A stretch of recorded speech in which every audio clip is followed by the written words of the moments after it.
Na boca do crime! Uma madrugada de pânico para os moradores da praça. Na boca do crime! Olá, ouvintes do Nova Vertente, está começando mais um Na Boca do Crime. Na Boca do Crime, o seu programa de crimes, crimes virtuais, crimes da rua, crimes do cotidiano. Dessa vez, eu estou aqui com o incrível Mr. Sandman da Rádio Solitária. Mr. Sandman, fala oi aí, ó. Boa noite para todos. Cara, é o seguinte, deixa eu explicar por que vocês estão me vendo no Na Boca do Crime. O seu Hernani, eu acho que ele deve estar com algum problema de horário. E o Filipão também tá com problema de horário pra gravar. Mas eu me ofereci, né, pra entrar nessa jogada aí pra gente dar seguimento a esse programa. Mas não se preocupe não, que o Hernani não saiu Na Boca do Crime não, tá? É porque esse programa em específico, ele não teve tempo de gravar. E aí no próximo programa vai ser eu e ele. Mas hoje com o Sam também vai ser muito bom, cara. E, caras, o caso de hoje, bicho, vou falar um negócio com vocês, cara. Me deixou mal. Ô, Sam, o que você sentiu quando você viu o caso lá do Daniel Petri, cara? Principalmente nojo. Ainda mais quando eu fui procurar com um pouco mais de profundidade e acabei descobrindo que poderia ser motivado por abuso sexual. Eu entrei em choque. Que bagulho bizarro, cara. Cara, não sei se você foi tão doente quanto eu, mas eu fui olhar as fotos, cara. Você foi olhar? Cara, eu acho que eu só cheguei a ver uma foto que foi do corpo do moleque. Não, pera. Eu vi só uma.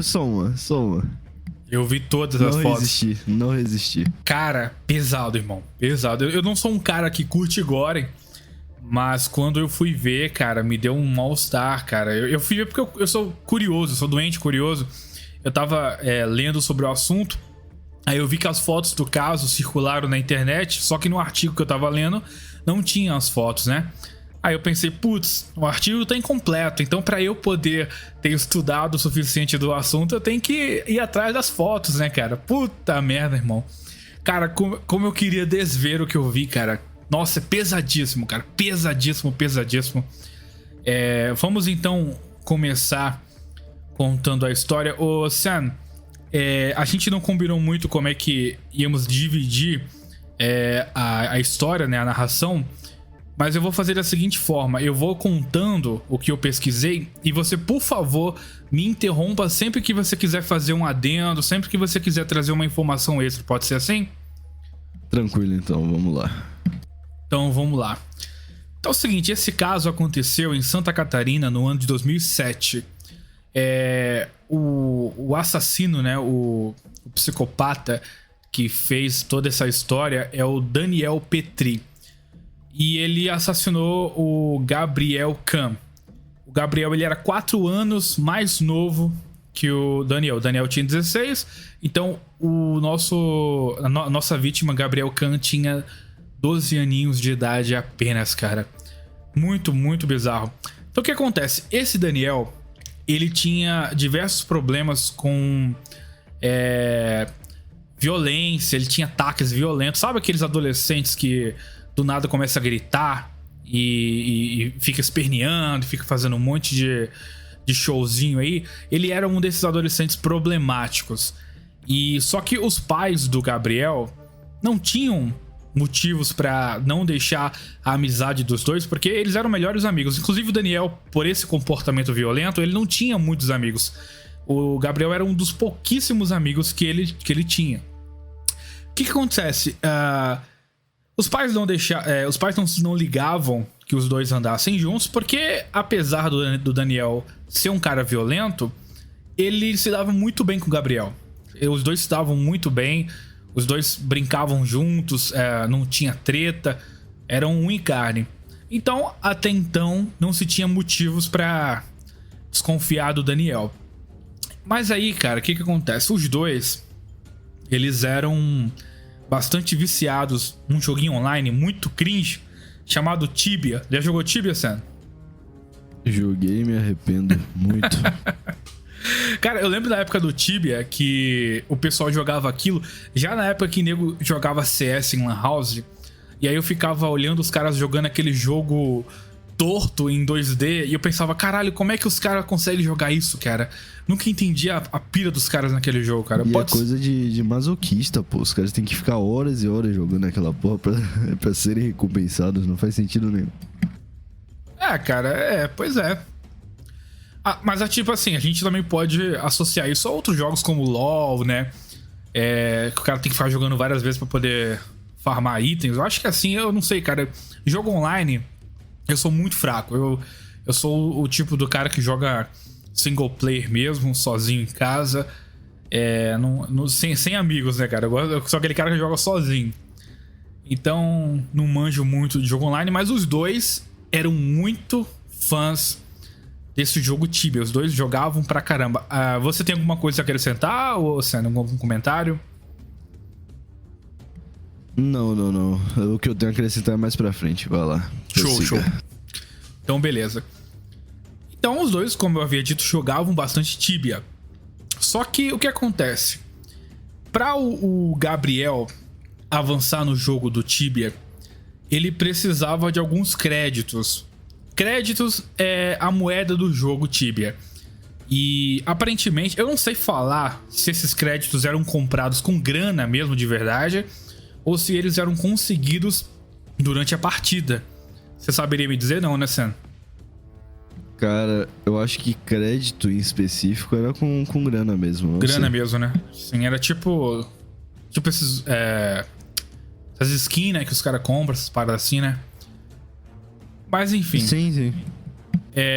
Aí o Gabriel, ele precisava muito desses créditos pra poder avançar no jogo, mas ele não tinha. E quem é que tinha? O Daniel. E aí o Daniel, como um bom amigo, ele emprestou esses créditos pro Gabriel.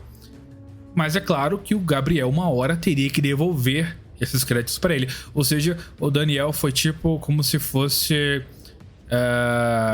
ele foi... Web agiota. O web agiota. Era essa palavra que eu tava buscando, cara. Você foi firme na palavra, exatamente. Web agiota. Então, cara, o Daniel emprestou a grana. Se eu não me engano, acho que era 20 mil créditos, eu tinha lido em algum lugar. E aí, beleza, passou-se os dias. Mas o Daniel, como um bom web agiota, ficava sempre batendo na tecla. Ô Gabriel, e a minha grana lá, cara? Vê lá minha grana, sei o que lá. Mas o Gabriel ficava enrolando, ficava dando perdido no Daniel. Cara, até que teve uma vez... Depois, eles brigavam bastante no jogo, cara. Toda vez que o Gabriel entrava no Tibia, o Daniel ia lá cobrar ele e eles ficavam batendo boca no Tibia por várias horas. Só que teve uma situação, cara, um pouco, digamos assim, desprovida lá desprotegida pro Gabriel. O que aconteceu? Os pais do Gabriel foram trabalhar e o irmão dele tinha ido ao dentista, fazendo com que o Gabriel ficasse sozinho em casa. O Daniel, ao ver que o Gabriel estava sozinho em casa, então ele foi até a casa para cobrar o Gabriel. Só que ele não chegando, cadê minha grana? Assim que o Gabriel abriu a porta, o Daniel deu-lhe um chutão na porta, abriu a porta, derrubando o garoto. E aqui, cara, já começam alguns, digamos assim, algumas divergências. Sim. Você quer comentar sobre isso?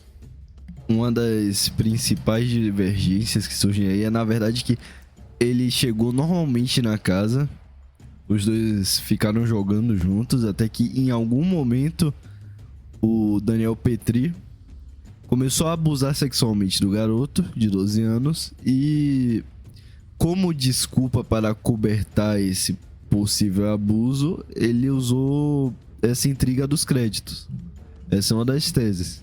Exatamente. O que é uma coisa que ele desmentiu bastante, porque ele não queria ser tido como homossexual, né, cara? E o que acontece? Eu acho até um pouco bem desproporcional, porque se a gente for parar pra pensar, o que ele queria? Ele queria cobrar a dívida dele com o brioco do Gabriel, cara. Porque o cara simplesmente chegar, chutar a porta e pá, pegar e estuprar o moleque assim do nada. É meio bizarro isso, cara. O que eu acho que aconteceu, cara, é que na hora que ele derrubou o Gabriel, ele, sei lá, cara, começou a bater no garoto, o garoto não reagia. E aí ele tentou estuprar o garoto pra ver se acordava ele, mas é claro que ele era um perturbado mental. E dizem até em algumas fontes que eu vi, é uma coisa bem bizarra, tá? Eu não sei, não posso cravar um martelo que isso é verdade, mas dizem que pelo fato do Gabriel acordar com a dor, né, do estupro, o Daniel acabou ficando com mais prazer e continuou então o estupro até que ele se deu conta que o que ele estava fazendo não ia ficar impune. Porque uma hora o Gabriel iria dar com a língua nos dentes, iria contar pros pais, iria contar pra alguém que ele foi estuprado, e isso ia dar uma merda federal.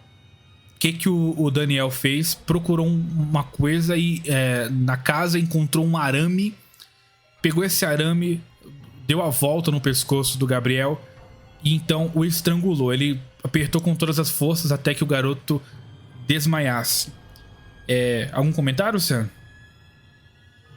Essa tese aí também pode ser muito provável. O problema é que nesse quesito de investigação a polícia não deu muito detalhe.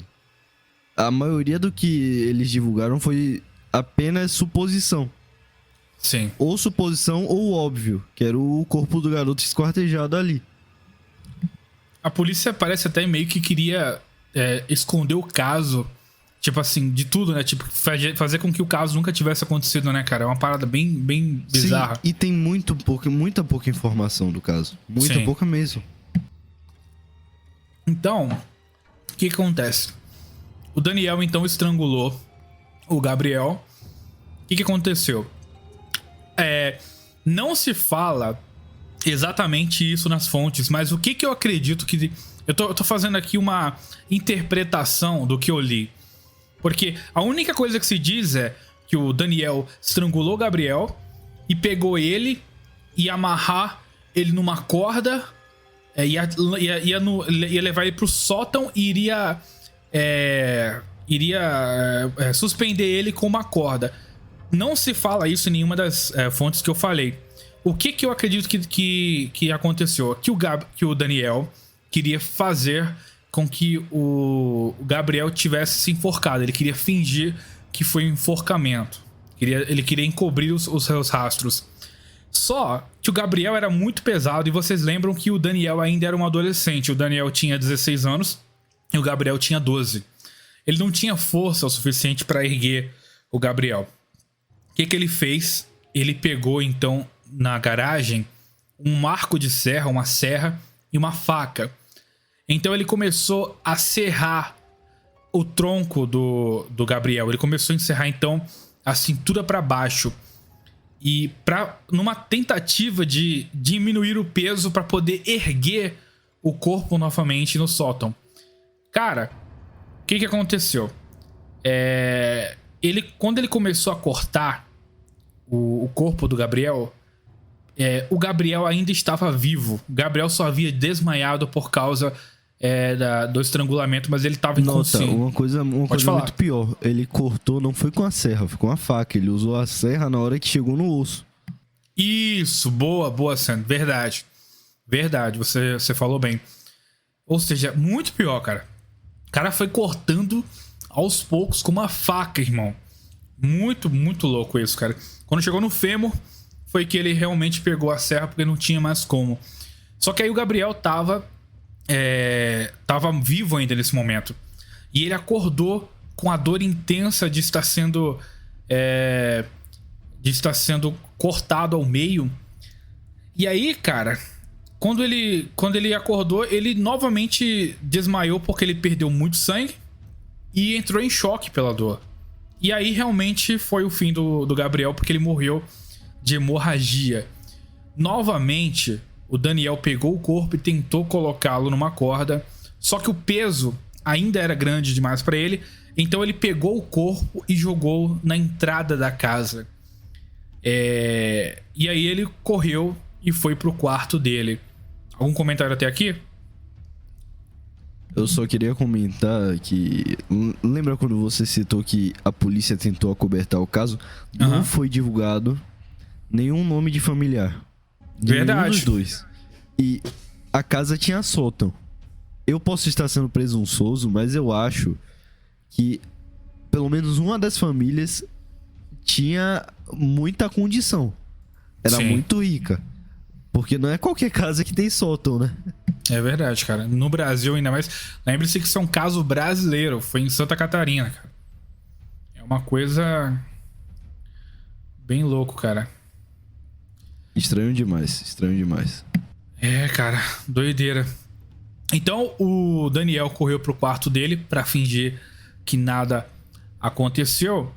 Só que aí, poxa, o irmão do Gabriel tinha acabado de voltar do dentista. E agora você imagina a cena, você chegando em casa e vendo o seu irmão cortado ao meio, sangue por toda parte. O irmão do Gabriel ficou horrorizado e saiu gritando pela rua por ajuda. Até que o vizinho foi ajudar e eles chamaram a polícia. Aí quando a polícia chegou, foi muito fácil encontrar o assassino, porque havia tanto sangue, mas tanto sangue, que o rastro de sangue levou exatamente à casa do Daniel. Ou seja, foi uma coisa realmente muito mal feita, né? O cara realmente não tinha a mínima experiência. Uma coisa muito bárbara, né, cara? Então, a polícia chegou onde o Daniel estava e, ao encontrar o computador do Daniel, eles viram a briga acontecendo lá no Tíbia e prenderam o Daniel na mesma hora. Aí chegando lá, é o que a gente comentou no começo, o Daniel confessou o crime, mas ele negou veementemente o estupro, com medo de ser taxado de homossexual. O legista confirmou que houve sim estupro, foi encontrado sinais de abuso, sangue que havia também nos lençóis do Gabriel. Tudo isso realmente cooperou para que se chegasse à conclusão do estupro. A necrópsia, ela confirmou que o Gabriel estava vivo até depois de ser cerrado, ou seja, até mesmo depois que ele havia perdido as suas pernas por completo, ele ter separado das suas pernas, ele ainda estava vivo e morreu tempo depois de hemorragia. E, cara, é um crime assim, cara, que me deixou muito mal, cara. Muito mal. Eu fiquei... Cara, eu... Quando o Hernani me passou esse tema, eu pensei, cara, deve ser, sei lá, um caso de estelionato, alguma parada assim. Mas quando eu comecei a pesquisar... Olha só que eu tô acostumado com os assassinatos lá do Investigações em Série, só que a diferença, cara, é que a gente não é focado em uma vítima apenas, né? Porque lá no Investigações a gente lida com serial killers, e aí, cara, dezenas de nomes surgem e você vê várias vítimas, então você não vê com detalhes, você não vê toda a investigação da morte de uma pessoa, você não sente aquilo sendo tão real quando você se aprofunda em um caso específico, cara. E quando eu fui atrás das fotos do Gabriel, cara, eu não aconselho nenhum ouvinte ir atrás das fotos, porque eu fui de curioso e me arrependo muito. Eu deveria ter... eu não deveria ter ido ver, porque, cara, a cara do Gabriel no chão, a fisionomia dele, o corpo dele separado das pernas, cara, é uma coisa horrível, ouvinte. Horrível. O que você tem pra comentar, Sam? Gore já é terrível, mas quando é de criança é muito pior, cara. Muito pior. Sim, parece cara, que afeta mais ainda. E eu fiquei um pouco perplexo com o caso também, mas o que mais me deixou, sei lá, meio aterrorizado é que, vejamos, a data é 2007. Em 2007 não era todo mundo que tinha computador próprio, os dois garotos tinham. Sim. As famílias conseguiram esconder as identidades muito bem. Ainda mais pros jornais da época que eram mais urubus que hoje atualmente.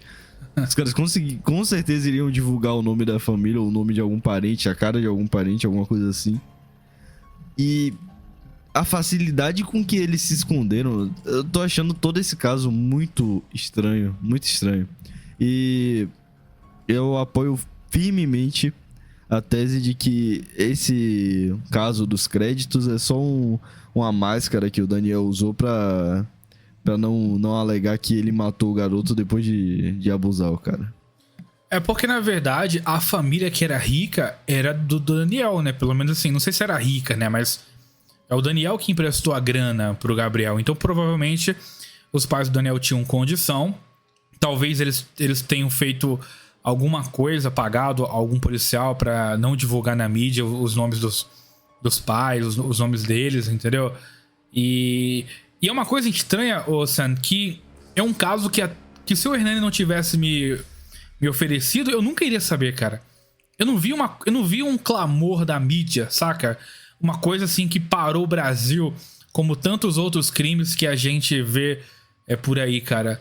Em 2007 eu tinha 17 anos, eu já tinha conhecimento de várias desgraças que tem no país e, cara, até então eu não sabia desse caso, cara. Como é que pode uma coisa ter ficado tão restrita a Santa Catarina, né, cara? Em 2007 eu era apenas um pequeno bebê, mas eu fiquei sabendo posteriormente do caso. Eu acho que faz um ano mais ou menos que eu fiquei sabendo por algum vídeo aleatório no YouTube sobre o caso, só que eu não dei tanta atenção assim. Observando mais de perto, todo esse conjunto de fatores tá deixando esse caso cada vez mais perturbador. Sim, cara. Bom, então, depois do ocorrido, a família do Gabriel continuou morando na mesma casa. Bicho, para pra pensar nisso, cara. Cara, você tem irmãs, não é isso, Sam? Sim. Agora você imagina se uma das suas irmãs, que Deus livre, acontecesse uma coisa terrível dessas, você tivesse encontrado, chegando da escola ou do trabalho, a sua irmã cortada ao meio na soleira da porta, você conseguiria passar todos os dias por aquele ponto, cara? Eu não conseguiria, cara. Cara, eu não sei. Não conseguiria. Cara, seria uma sensação terrível. Nossa, velho, você tá louco, cara. Não haveria desinfetante no mundo que me fizesse esquecer a podridão que estaria naquele lugar, cara. O sangue e tudo mais. É porque eu tô falando bem emocionado, ouvinte, porque eu vi as fotos, cara. Então, eu realmente eu tô com aquela coisa na cabeça. E aí eu fico pensando nessa porra. Eu penso, caralho, jamais, se eu tivesse visto uma situação dessa, jamais que eu iria conseguir viver naquela casa. É foda, meu amigo. E o pior é que foi o irmão, cara. Laço de irmão é uma coisa muito pesada. Imagina o sentimento que veio pro irmão mais velho do garoto ver o irmãozinho lá estirado no chão. Nossa. Sem seus membros, porra. Isso é louco, cara. Deve ter sido muito merda. Muito merda. Puta que pariu, cara. Bom, aí o que aconteceu então com o Daniel? Cara, o Daniel então, ele foi condenado pra ir pra um reformatório. Ele ainda era menor de idade, né? Tinha 16 anos, então ele não poderia ir pra prisão convencional. Ele foi pro reformatório e ficou apenas 3 anos. E depois que ele saiu de lá, cara, nunca mais se ouviu falar dele. Não se tem foto dele adulto. Não se sabe onde ele mora. Não se tem mais porra nenhuma de informação dele. O que reforça ainda mais a sua teoria, né, Sam? De que algo muito errado não está certo nesse negócio aí, cara. Com certeza deve ser... pelo menos deve ter algum contato grande envolvido nisso aí. Porque não dá, cara. Não dá pra simplesmente aceitar que todo tudo isso aconteceu. Foi pouco noticiado pela mídia na época, como você relatou. E ainda não foi divulgado imagem de parente nem nada. E a própria família da vítima se calou. Sim. Isso que é o mais bizarro, cara. Isso é muito bizarro. A família da vítima ficou em silêncio. Sim. Opa. Eu cometi uma gafe. A família do Gabriel não continuou morando na mesma casa, eles se mudaram. Eu tô pegando aqui uma colinha aqui do finalzinho, aí eu vi que eu li errado. Eles continuaram. Na verdade, eles se mudaram da casa, eles não conseguiram ficar na casa, então eles se mudaram. Então, desculpe aí, erro meu. E a família do Petri, né, do Daniel, também se mudou da casa. Aí, então, depois não se teve mais notícias do Daniel. Realmente, cara, é uma doideira, cara. E uma coisa bizarra é que a mãe do Gabriel continua postando na conta do Gabriel no Facebook. Meio bizarro isso, né, cara? Uma informação aleatória, mas... Cara, pra quê, né, cara? Estranho, né? Sei lá, cara.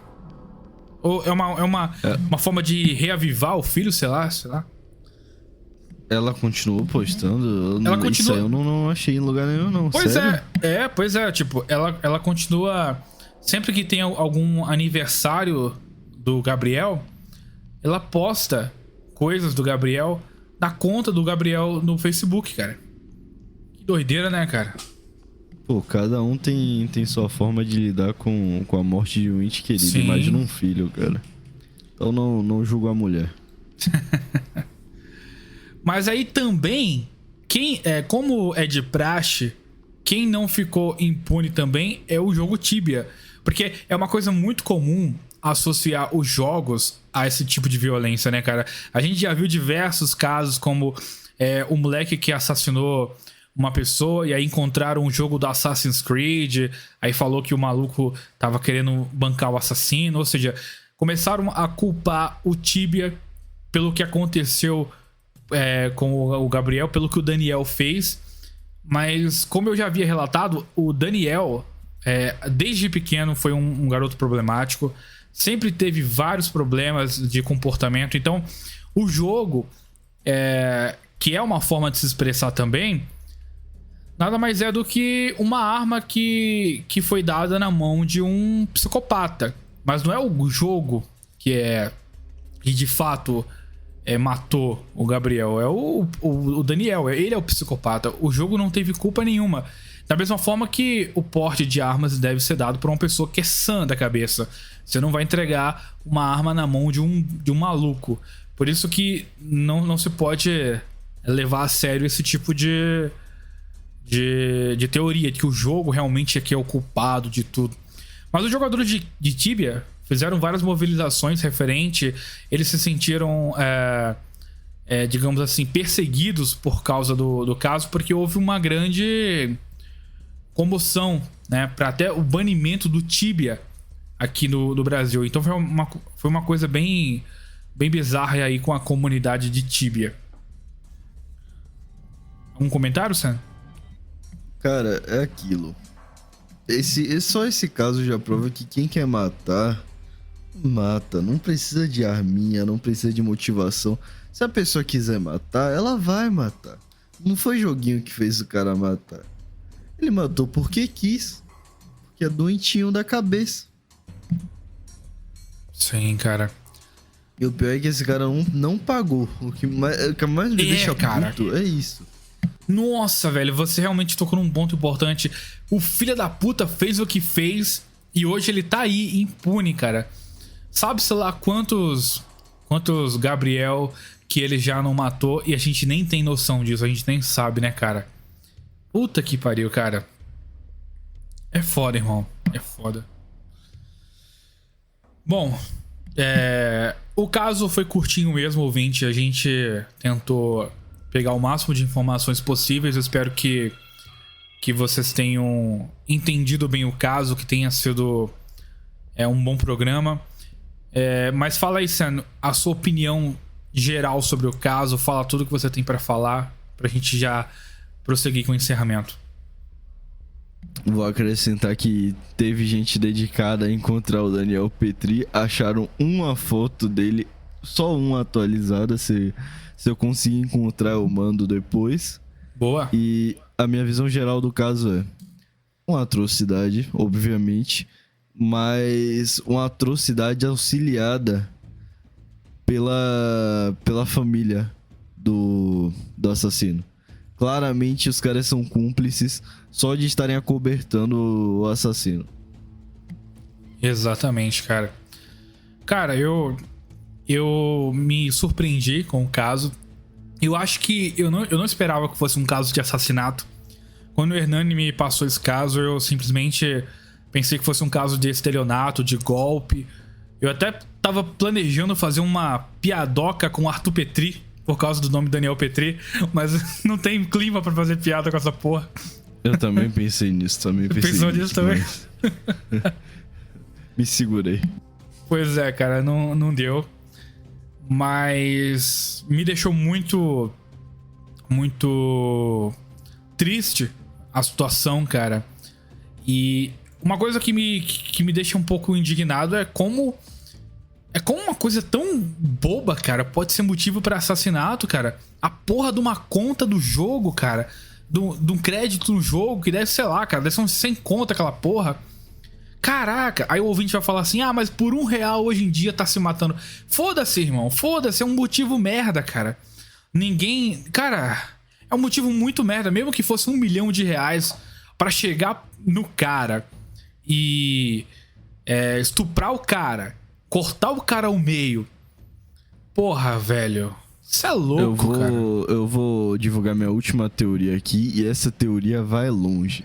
Pra mim, como esse garoto já tinha um histórico de ser problemático, ele já abusava desse moleque, desse amigo, há tempos.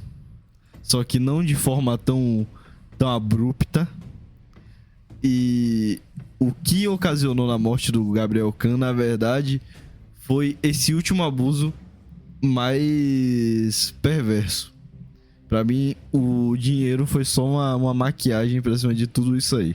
Eu acho que tem muito mais coisa por trás, só que acobertaram e agora a gente não tem como saber.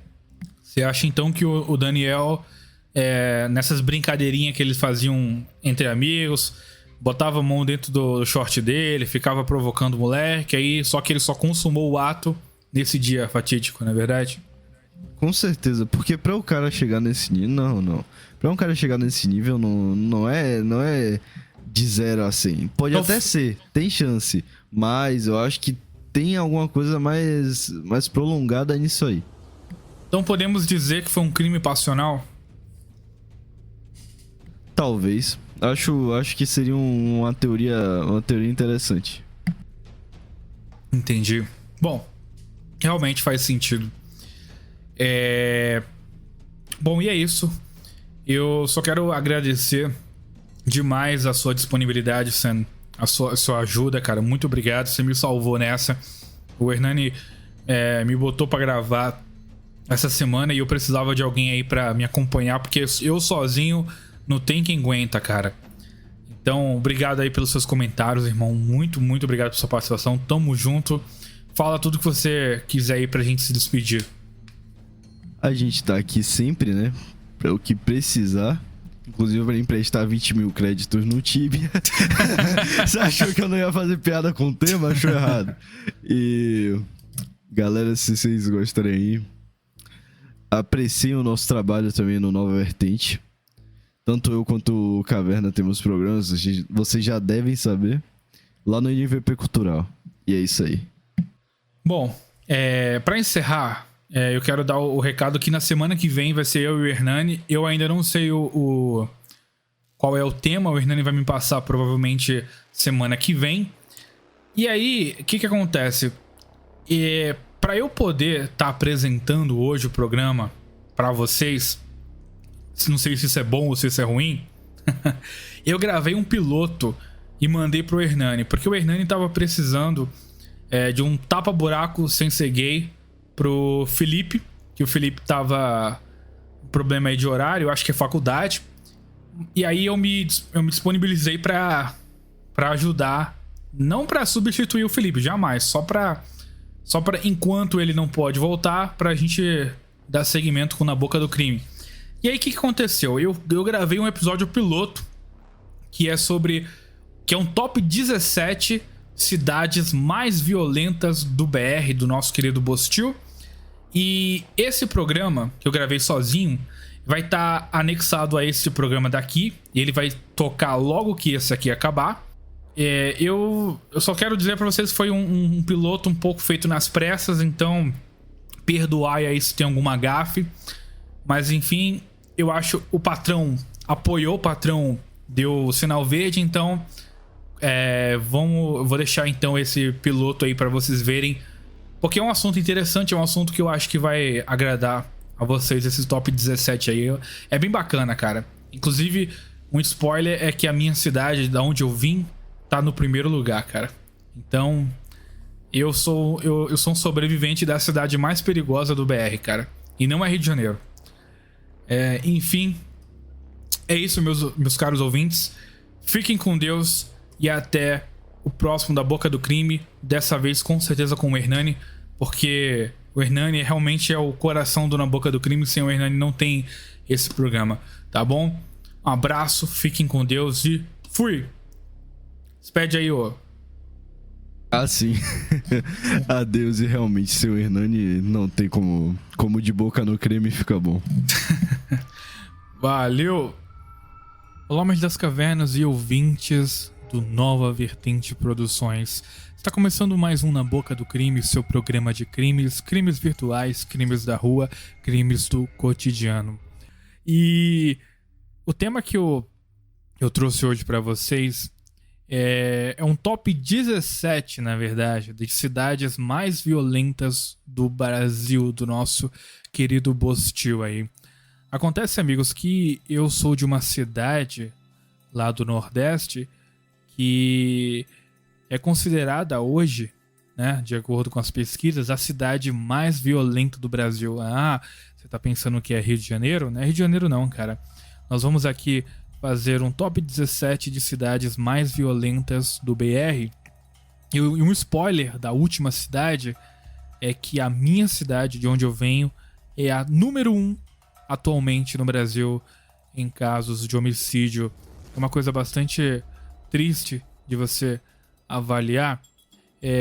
Eu hoje atualmente moro no Rio de Janeiro, então era para eu estar, digamos assim, já vacinado com isso, mas eu vejo que a minha cidade é muito mais perigosa do que o próprio Rio de Janeiro. E vocês vão entender o porquê. Vamos começar então explicando um pouco como foi feito esse top 17, esse ranking.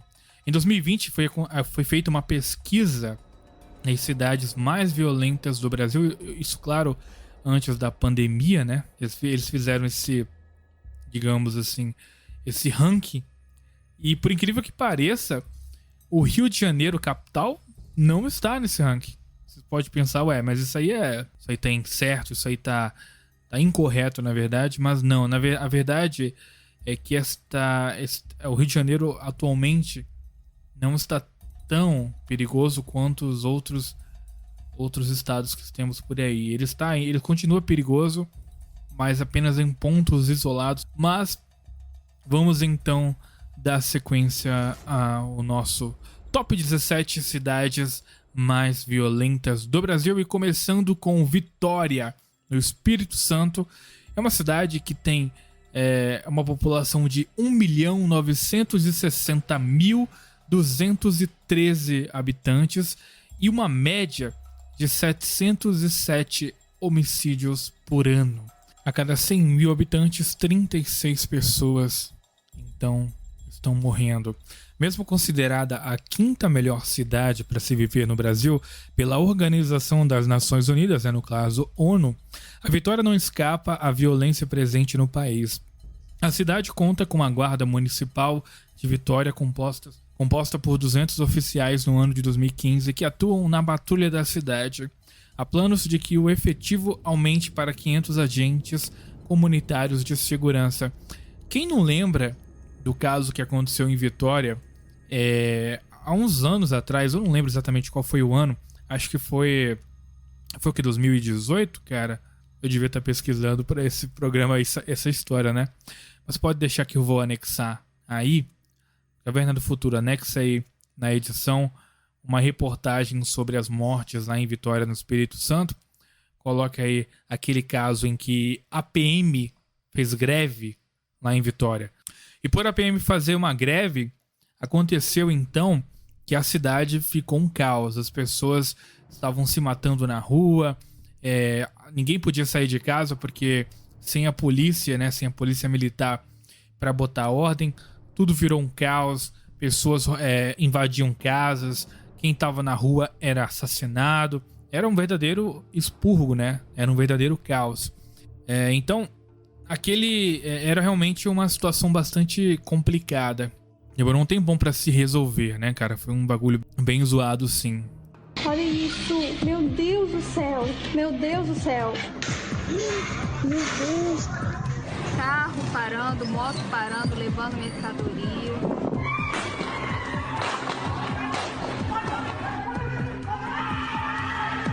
E ó, já invadiram. Estou cansada de estar dentro de casa presa desde o sábado sem trabalhar. A guarda de Vila Velha presente nas ruas.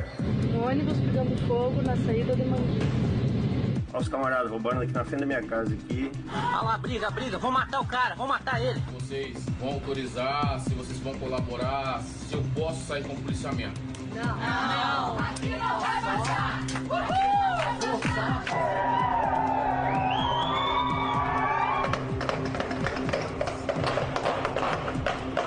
A sociedade sentiu a nossa falta! Meu Deus! Vamos voltar para a rua!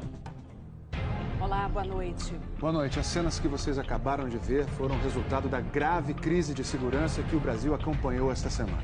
A greve de PMs paralisou o estado do Espírito Santo, abriu as portas para uma onda de violência e deixou a população desamparada, em pânico. O Fantástico traz agora registros inéditos do caos que tomou conta das ruas. Dias de desespero. Qual a sua emergência? Rapaz, mais de 10 indivíduos estavam trocando tiro e tá um pavor aqui. Dias de medo e caos nas ruas sem policiamento. Este flagrante é de uma família que divide produtos saqueados de uma loja. Aqui, 2 pessoas numa bicicleta carregam sacolas com objetos furtados. Nesta outra cena, os homens tiram a embalagem para facilitar o transporte do fogão. São cenas inéditas. Foram registradas pela Guarda Municipal de Vila Velha, na região metropolitana de Vitória, e mostram no que se transformou o Espírito Santo esta semana. As imagens de furtos, assaltos e crimes que se multiplicavam só aumentavam um sentimento que passou a ser coletivo. Meu único medo é esse, é de vir trabalhar e depois não voltar para casa. Passa um carro, a gente tem medo. A gente não consegue mais ouvir um barulho de moto que dá pavor. Tarde de sexta-feira, 3 de fevereiro. 10 mulheres de PM se juntam em frente a este batalhão da PM em Serra, a 30 quilômetros de Vitória, para impedir a saída dos policiais para o trabalho. O movimento foi se espalhando pelo estado. As mulheres montaram um acampamento e fecharam as entradas de vários batalhões. O Fantástico passou uma madrugada com elas. A população, que muitas vezes o governo está dizendo que está contra a gente, está dando doação de comida, alimento, água. Vocês ficam de quantas em quantas horas para trocar? Eu, por exemplo, quanto aguenta, média show. Vai tomar banho, segura as ondas aí, enquanto a gente vem pra casa tomar um banho. A gente está direto. Você teme a prisão? Não. Você teme alguma coisa do seu marido? Sabe por quê? Porque tudo que nós estamos fazendo é legítimo. Eles não estão fazendo nada para que se torne legal. Policial militar não pode fazer greve. É proibido pela Constituição. As mulheres sempre alegaram que eram elas que estavam no comando da paralisação. Para as autoridades, não passou de desculpa. Uma tentativa de encobrir o que, na verdade, seria um motim dos PMs. Este PM, que não quis se identificar, disse que 100% da tropa estavam nos quartéis. A apreensão, ela é constante. Porque quem está ali são mulheres, são esposas, são mães, lutando por nós. Uma vez que nós somos presos por regulamento, que nós não podemos nem reivindicar nossos direitos. E elas estão fazendo isso pela gente. Os policiais não acataram a ordem do Comando Geral, não acataram as escalas de serviço das unidades e, ao invés de se apresentar no local de trabalho, eles adentraram o batalhão. A partir daí, configura-se então o acartelamento. O movimento teria começado em protesto pelo baixo salário dos policiais capixabas, um dos menores do país. 16 então, top 16, a 16ª colocada então no nosso top 17 é Teresina, Piauí, com uma população de 850.198 habitantes e uma taxa anual de 315 homicídios. E a taxa de homicídios por cada 100 mil habitantes é de aproximadamente 38 pessoas. A Cidade Verde, como é chamada devido à grande quantidade de árvores presentes nas ruas, é a única capital do Nordeste, né, que não está situada no litoral. E ainda a capital mais desenvolvida do Nordeste, de acordo com o índice FIRJAN de desenvolvimento municipal, mas também sofre com violência urbana. Então está aí Teresina, Piauí, 16ª colocada aí no nosso ranking. Em 15º lugar, nós temos Campina Grande, na Paraíba. Campina Grande, terra de vários parentes meus, apesar de eu ser do Rio Grande do Norte, mas eu tenho vários parentes que vieram de Campina, não estão mais por lá, mas teve uma galera que realmente veio de Campina lá pro Rio Grande do Norte. É uma cidade bem legal também, um pouco humilde, né? Humilde que eu falo para não falar fodida, né? Mas, enfim, um salve aí pros ouvintes de Campina Grande, na Paraíba. A população de Campina Grande é cerca de 410.332 pessoas, uma taxa de 153 homicídios anuais. E a taxa de homicídios por cada 100 mil habitantes é de 38 pessoas. Um dos mais importantes polos universitários do Brasil, Campina Grande foi considerada pela revista Newsweek o principal núcleo tecnológico da América Latina. Também recebe grandes eventos de música religiosos e populares, como as festas de São João. Puta, o São João de Campina Grande é foda, irmão. Eu já vi vários vídeos, eu nunca fui realmente de fato em Campina, né? Mas eu conheço várias histórias de parentes meus que mostraram vídeos do pessoal indo lá pra Campina. Pra quem gosta da festa junina, o São João de Campina é foda, cara. As festas de São João que duram o mês de junho inteiro. E é tido como o maior São João do mundo. É isso aí. Campina Grande, então, 15º colocado na nossa lista. Em 14º nós temos Campos. Campos é ótimo, né? Puta que pariu. Campos dos Goytacazes, de Goytacazes, no Rio de Janeiro. E agora você pensa, vai ter mais de uma cidade do Rio nessa lista aí. Não, meus caros. Esta vai ser a única cidade do Rio de Janeiro que vocês vão encontrar nessa lista. Por mais incrível que pareça, Campos dos Goytacazes é mais violenta em questão de homicídios pro Rio do que o Rio de Janeiro mesmo, na capital.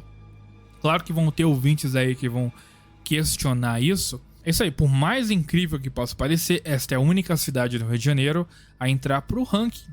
Apesar da capital do estado viver em uma crise de segurança pública e ter uma quantidade de homicídios significativamente maior do que Campos dos Goytacazes, a taxa de homicídio por cada 100 mil habitantes é mais baixa devido ao tamanho da população do Rio, que é enorme. Então, nós temos aí Campos de Goytacazes, no Rio de Janeiro, sendo a cidade mais perigosa do Rio de Janeiro aí, e entrando pro 14º ranking aqui de cidades perigosas.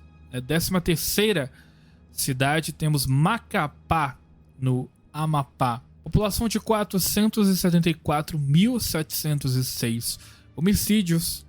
Não, homicídios é ótimo, puta. 474.706 habitantes e 191 homicídios. Taxa de homicídios 100 mil habitantes é de aproximadamente 41 pessoas. A única capital do país a ser cortada pela linha do Equador, Macapá, é a metrópole mais ao norte do país e a sua zona metropolitana abriga cerca de 60% da população do estado do Amapá. Porto Alegre, Rio Grande do Sul. Vamos lá. 12º colocado, Porto Alegre, Rio Grande do Sul.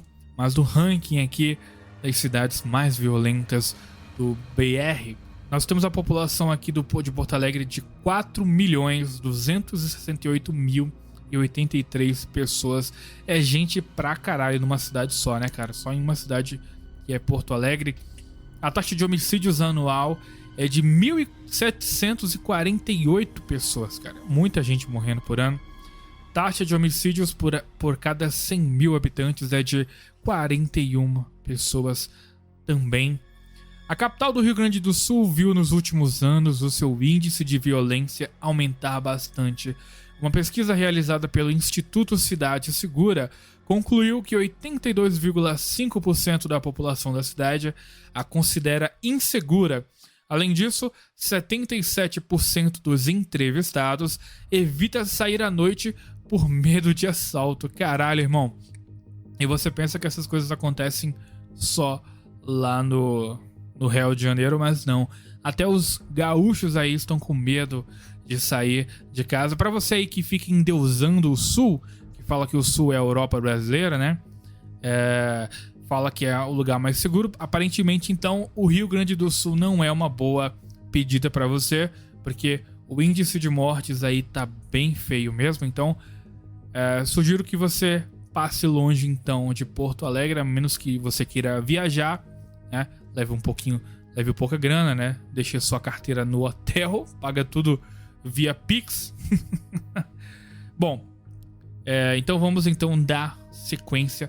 Em 11º lugar, Manaus, no Amazonas, tem uma população de 2.130.264 habitantes. A taxa de homicídios é até menor anualmente, né, do que nós vimos aí em Porto Alegre. A taxa de homicídios anual é de 1.024 homicídios, mas a taxa por cada 100 mil habitantes é de 48 pessoas. Então, eu acho que os índios lá devem estar em guerra, devem estar dando flechadas um dos outros, que aí por isso que em Manaus deve estar morrendo mais gente. Brincadeira, cara. Não vou usar o estereótipo que todo mundo que mora no Amazonas é índio. Tá, vamos lá. Manaus é a capital do maior estado do Brasil e possui uma taxa de crescimento urbano superior ao do resto do país. Crescimento este que ocorre de forma desordenada. Apesar disto, a cidade já esteve em situação pior neste mesmo ranking no passado. Em 2011, Manaus esteve indicada como a 5ª cidade mais violenta do Brasil, enquanto em 2018 ocupa a 11ª posição, que é a 11ª posição que ela está também neste ranking atualmente. Nós também temos outra cidade aqui da Paraíba. Temos a capital, então, João Pessoa, na Paraíba. 2 cidades da Paraíba. Acho que, infelizmente, os paraibanos estão com problemas sérios aí de violência, hein, cara. População de 1.126.613 habitantes e homicídios foram 554 homicídios por ano. A taxa de homicídios por cada 100 mil habitantes é de 49 pessoas por cada 100 mil. Realmente é um número que está sendo alto. João Pessoa foi fundada em 1585, sendo uma das cidades mais antigas do país. Também é onde está localizada a Ponte dos Seixas, o local mais a oeste das Américas. Apesar da cidade litorânea estar em 10º lugar neste ranking, os índices de homicídio vêm diminuindo nos últimos anos. Olha só que bom. Que bom, então, tá diminuindo então a violência em João Pessoa, na Paraíba. E temos então, não podia faltar, né, cara? Não podia faltar a boa e velha piadinha com o baiano. A nona cidade da nossa lista é Salvador, na Bahia, cara. Com uma população de 4.015.205 habitantes, com uma taxa anual de 2.071 homicídios. Caralho, irmão. Porra. E uma taxa de homicídios por cada 100 mil habitantes de 52 pessoas. A bela e turística Salvador é a capital mais rica do Nordeste, mas também é uma das cidades onde o contraste social é mais evidente. Existem bairros com o Índice de Desenvolvimento Humano, o IDH, superior ao de países da Europa. Olha só, para você aí que fica desdenhando da Bahia, enquanto outros são muito inferiores ao de países pobres da África. Então, a Bahia é literalmente o 8 ou 80 do nosso Brasil aqui. 8º lugar na lista, Recife, Pernambuco. É uma população de 3.965.699 habitantes e uma taxa de homicídios de 2.180 homicídios por ano. E uma taxa de homicídios por cada 100 mil habitantes de 55 pessoas. Uma das cidades mais populosas do Brasil, Recife é ainda a sede do aglomerado urbano com maior produto interno da região Nordeste. Ou seja, o PIB, né? Durante a primeira metade da década de 2010, a capital vinha apresentando uma diminuição na quantidade de homicídios, porém, desde 2014, essa taxa voltou a subir. Será que são os tubarões lá de Recife que estão matando gente, né? Porque o pessoal fala bastante que as praias de Recife tem muito tubarão, né, cara? Eu já fui para Recife de bicicleta, mas nunca me arrisquei a entrar nas águas lá de Recife, não. Olha só, pra zoar mais ainda os baianos, cara, meteram 2 cidades da Bahia aqui nesse ranking. Em 7º lugar, nós temos Feira de Santana, na Bahia, com uma população de 627.477 pessoas e uma taxa de homicídio de 369 por ano e uma taxa de homicídios a cada 100 mil habitantes de 58. Você pode pensar, caraca, 369 por ano, mas você para pra pensar que a população é pequena. Por ser uma população pequena, essa taxa de homicídio alta realmente é preocupante, né, cara? A cada 100 mil pessoas, 58 morrem, assim, por homicídio, né? Nós estamos falando de doenças aqui, então realmente é um índice bem complicado. Feira de Santana foi a primeira cidade da América Latina a ter implementado um projeto de planejamento urbano e é um dos principais centros industriais e comerciais do país. Não havia muitos homicídios na cidade até os anos 2000, porém nos últimos tempos a criminalidade tem aumentando bastante na localidade. Então Feira de Santana realmente tá brava a coisa lá. 6º lugar, Aracaju, Sergipe, com uma população de 951.073 habitantes e uma taxa de homicídios de 560 por ano. A taxa de homicídios por cada 100 mil habitantes é de 59 pessoas. Tida como uma das capitais com o menor custo de vida do país e a capital do Nordeste com a menor desigualdade social, Aracaju viu a violência crescer tremendamente desde 2016. O número de homicídios teve um aumento de 60%, segundo o Fórum Brasileiro de Segurança Pública.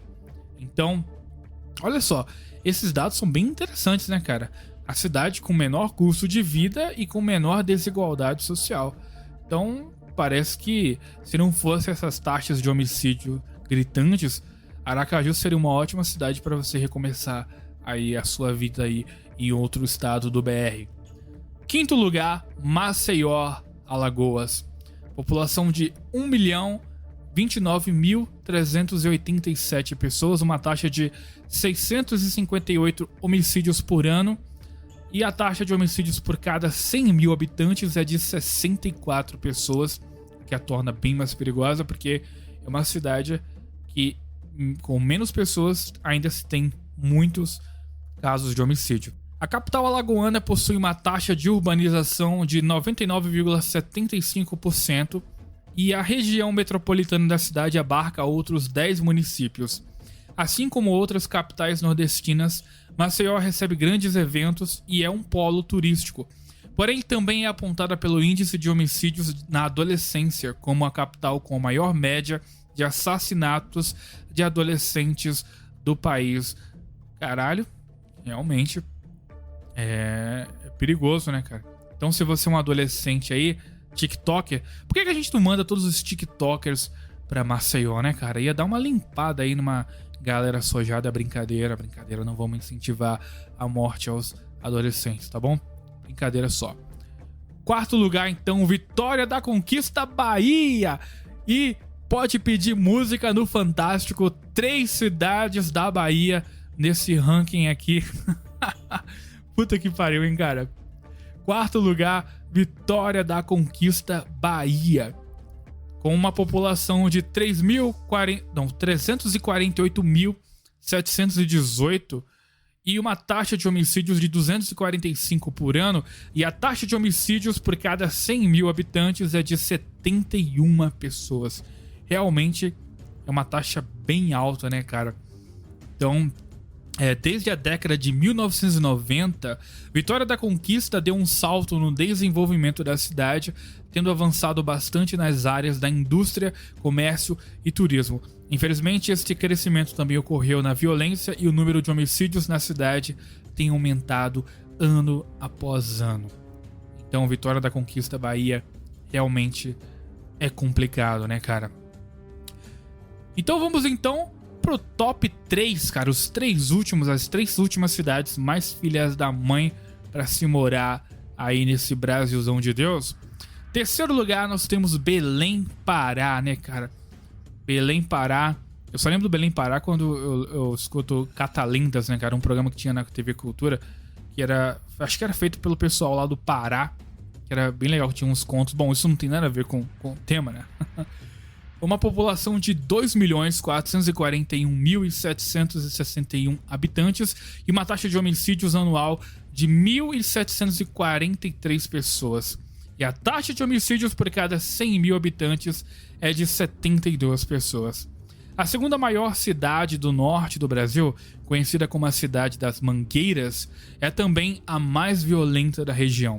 Um caso marcante ocorreu em 2018, quando uma onda de violência na região metropolitana da cidade resultou no assassinato de 46 pessoas em apenas 4 dias.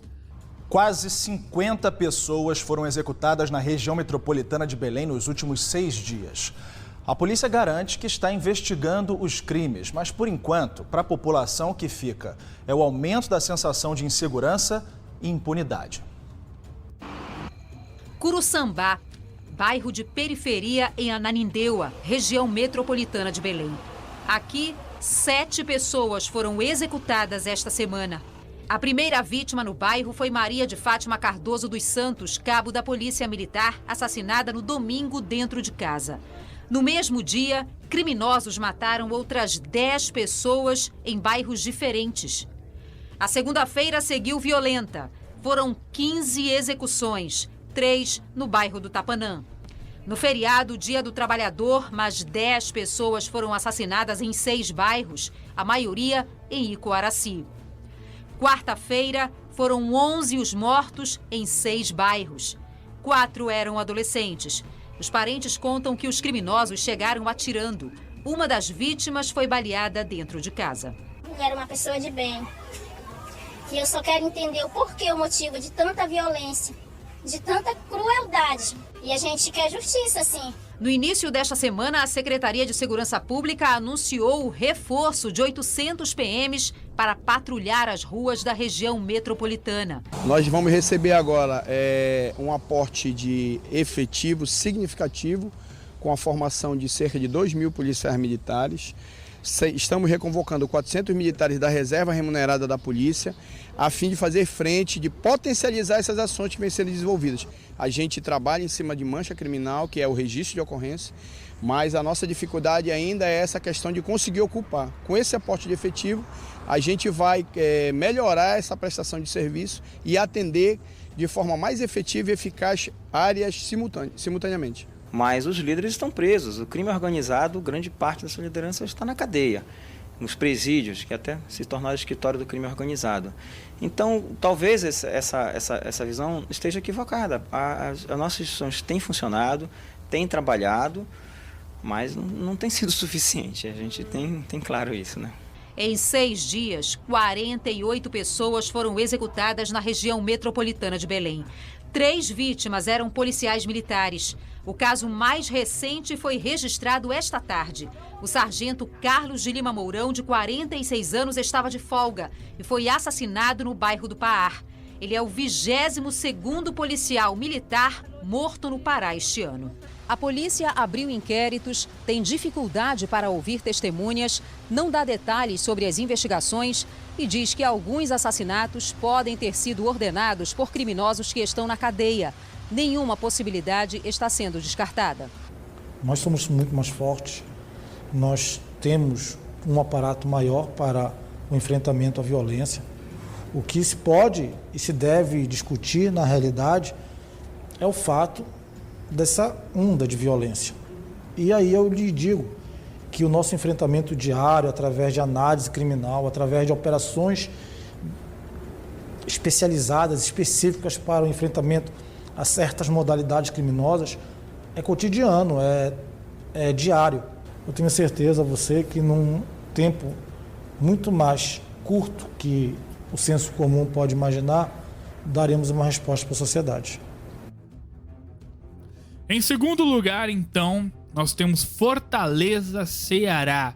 Cara, escuto muita gente falando que Ceará é muito perigoso, né, cara? Ceará tá foda, que Ceará tá realmente muito violento lá em Fortaleza, então parece que realmente o negócio tá sério. E você ia achando que Rio de Janeiro ia estar nessa lista, né, irmão? Então, isso é pra provar que muitas vezes o Rio de Janeiro não tá tão ruim quanto outros estados aí que não ganham tanta notoriedade aí do nosso Brasilzão aí. Com uma população de 3.917.279 pessoas e uma taxa de homicídios anual de 3.270, a taxa de homicídio por cada 100 mil habitantes é de 84 pessoas. Fortaleza é o segundo destino turístico mais desejado no Brasil, atrás apenas do Rio de Janeiro. Infelizmente, também é o principal destino dos interessados em turismo sexual no país. Opa, então mamãe falei, devia dar uma passada por aqui, né, cara? Bom, a cidade não fazia parte da lista das mais violentas, porém, desde que ocorreu o famoso assalto ao Banco Central de Fortaleza, em 2005, a capital viu o crime organizado crescer exponencialmente e o número de homicídios também. Então, em segundo lugar, Fortaleza, Ceará.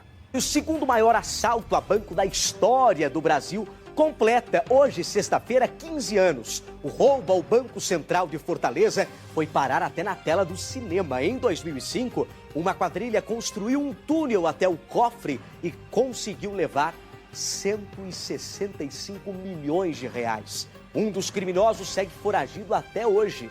E agora, veja o absurdo, ele conseguiu na justiça o direito de continuar em liberdade. Quer saber o motivo? Vamos ver então.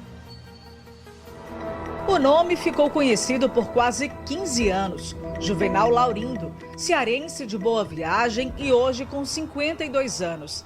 É o único acusado de envolvimento com o furto ao Banco Central que jamais foi preso.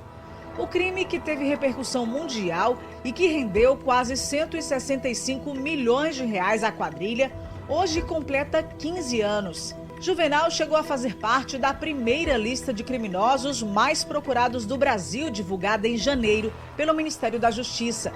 Ele também figurava na relação dos principais foragidos que eram buscados pelas forças de segurança do Ceará.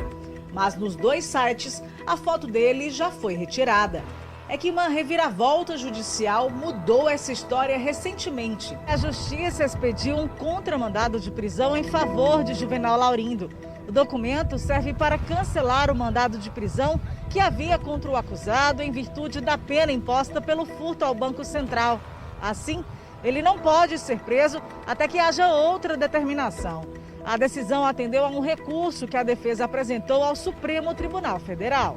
Este é o contramandado que garante a liberdade a Juvenal Laurindo. Hoje há investigações sobre uma suposta atuação criminosa de Juvenal. A defesa nega que Juvenal tenha tido participação no furto ao Banco Central e alega que esse caso, devido à grande repercussão e ao fato de nunca ter sido preso, acabou sendo motivo para que outros crimes fossem atribuídos a ele. Juvenal é natural de Boa Viagem, assim como parte dos acusados de compor a quadrilha que furtou o Banco Central. Há graus de parentesco entre diversos envolvidos. Um deles, Antônio Jussivan Alves dos Santos, apontado como líder do grupo. Outro acusado, Marcos Rogério Machado Moraes, o Bocão, fugiu do IPPO-2 em 2011. Já Antônio da Cruz, o Bode, localizado por uma equipe do Raio no fim de 2018 numa localidade rural de Boa Viagem, até então nunca havia sido preso. Em Fortaleza, a casa que foi usada como ponto de partida para o túnel que deu acesso para os criminosos chegarem ao cofre do Banco Central nos dias 6 e 7 de agosto de 2005 permanece assim, fechada, sem movimento.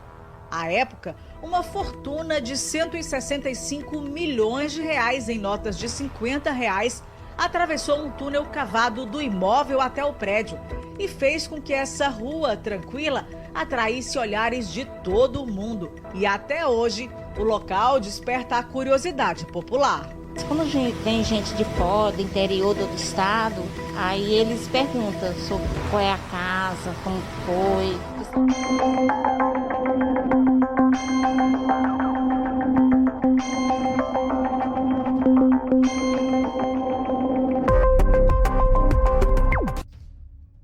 E agora, cara, a cidade mais violenta do BR, cara. Foda. É a minha cidade, que é até uma redundância falar, a minha cidade natal, que é Natal, no Rio Grande do Norte.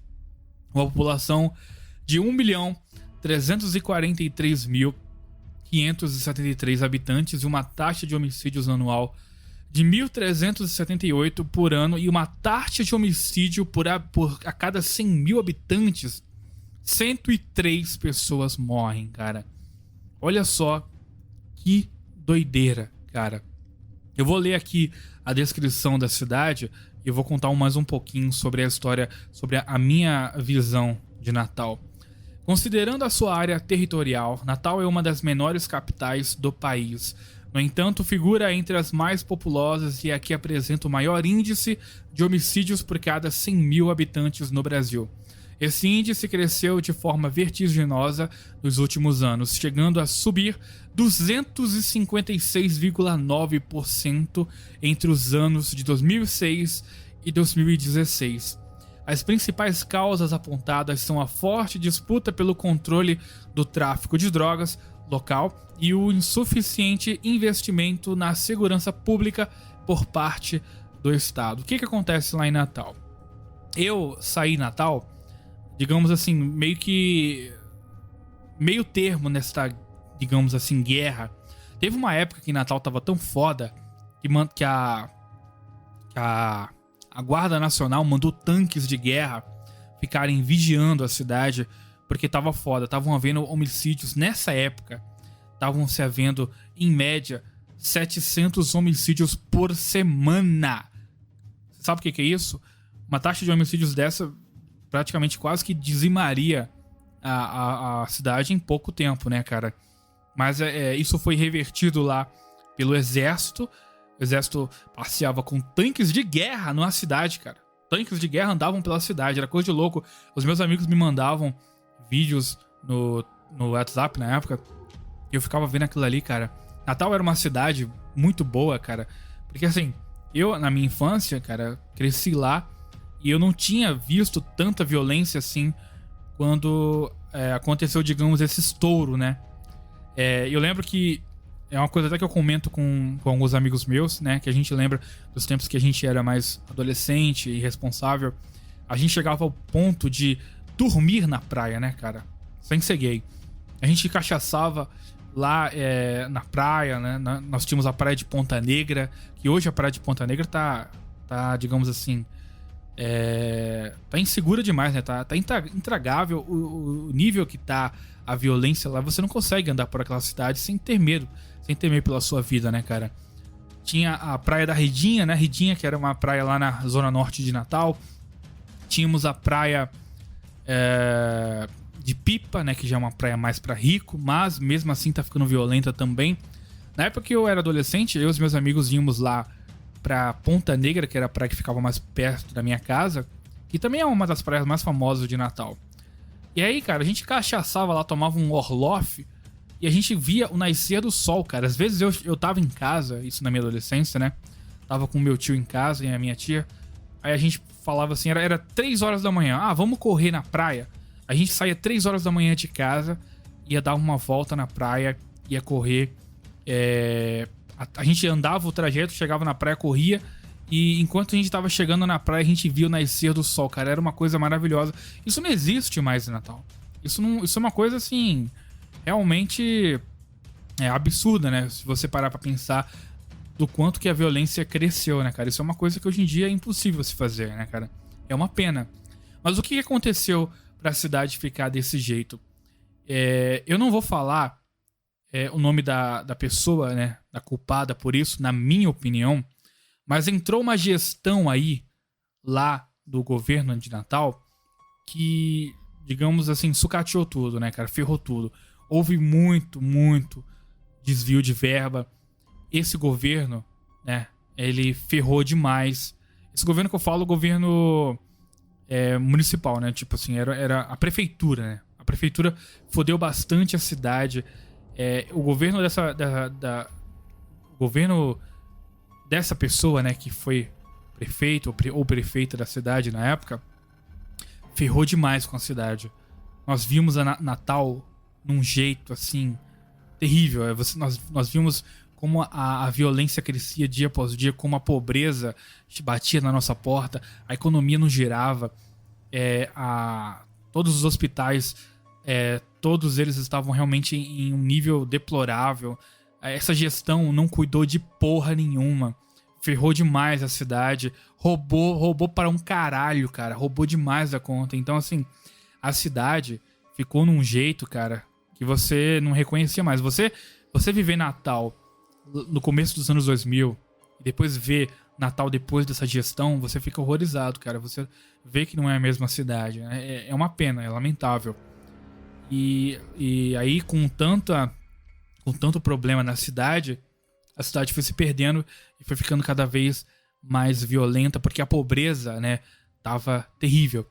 Somado isso, também haviam lugares em Natal onde traficantes comandavam, né? Existe um lugar em Natal que eu não vou citar nomes, mas eles fecham a rua, né? Eles fecham a rua e dentro dessa rua acontece de tudo. Eu tô falando isso porque eu vivi essa época. Eu fazia merda junto com esses adolescentes. Então eu chegava na cidade, adolescente sem nada de bom na cabeça, só com merda na cabeça. Chegava lá com os meus colegas, a gente entrava dentro esse universo paralelo dentro da cidade, que era onde os traficantes fechavam essa rua, e dentro dessa rua acontecia de tudo. Era putaria, nego transando na rua, era droga, adoidado, e a polícia não interferia. Claro que deveria haver algum acordo, não sei se era propina, não sei se era medo da polícia, porque tem essa também, a polícia era muito despreparada. Você pode ter, eu conheço vários amigos meus que têm pais PMs e amigos meus que são PMs também lá em Natal. E o salário dos caras, bicho, passava 6 meses sem receber. Era uma coisa, assim, bem chocante. O novo governo que tá agora também, o pessoal fala que tá tendo muitos atrasos pra polícia. Então, assim, se o principal órgão que põe a ordem, se o principal, digamos assim, se a polícia, né, que põe a ordem na porra da cidade, tá sendo mal paga, não tá tendo, digamos assim, como contra-atacar a bandidagem vence, né, cara? Então não tem jeito, né? Então, nessa época tinha essas ruas, não sei se ainda tem hoje, né? Tô falando da minha experiência há anos atrás. Fechavam-se algumas ruas e dentro de lá rolava de tudo, né? Você podia matar uma pessoa lá dentro. Eu vi amigos meus sendo mortos na minha frente e eu tava tão doido de droga, chapado e muito louco, que eu nem sequer ligava. Eu dormia lá mesmo, cara. Ficava dormindo nos degraus das portas lá que tinham... Porque era uma zona meio que comercial, né? Então tinha várias lojas, né? Mas aí quando os traficantes fechavam essa rua, não tinha ninguém, né? Era só os comércios fechados e a rua inteira era pra total degeneração, né? Então, cara, daí você tira que pra uma cidade que tem esse tipo de lugar, né? Você não espera boas coisas das pessoas de lá, né, cara? Então, O Natal é uma cidade incrível, né? É uma cidade que eu amo, que eu gostaria muito de voltar pra lá, pra visitar, ou até se não houvesse todo esse problema de violência, né? E até mesmo com um custo de vida, porque Natal tem um custo de vida muito alto, né? E paga-se muito mal lá. Eu até cogitaria voltar pra lá, mas aí eu vim para o Rio de Janeiro para fugir de um buraco para entrar em outro. Então realmente Natal, do jeito que as coisas estão, merece sim a medalha de ouro então nesse pódio. Infelizmente, não é uma coisa que eu falo com prazer, né? Mas infelizmente essa é a realidade, né? Então é isso. Esse foi então o Na Boca do Crime. Eu espero que vocês tenham gostado, eu espero que o Hernani tenha gostado, caso ele queira aderir essa parceria, ou esse vai ser somente o meu piloto, né? E aí depois daqui eu não vou gravar mais nada. Bom, mas enfim, eu fiz esse teste pra ver se eu ajudo todo mundo com esse problema de horário, beleza? Então esse foi o Na Boca do Crime, e fiquem com Deus. Eu espero que vocês tenham gostado e fui!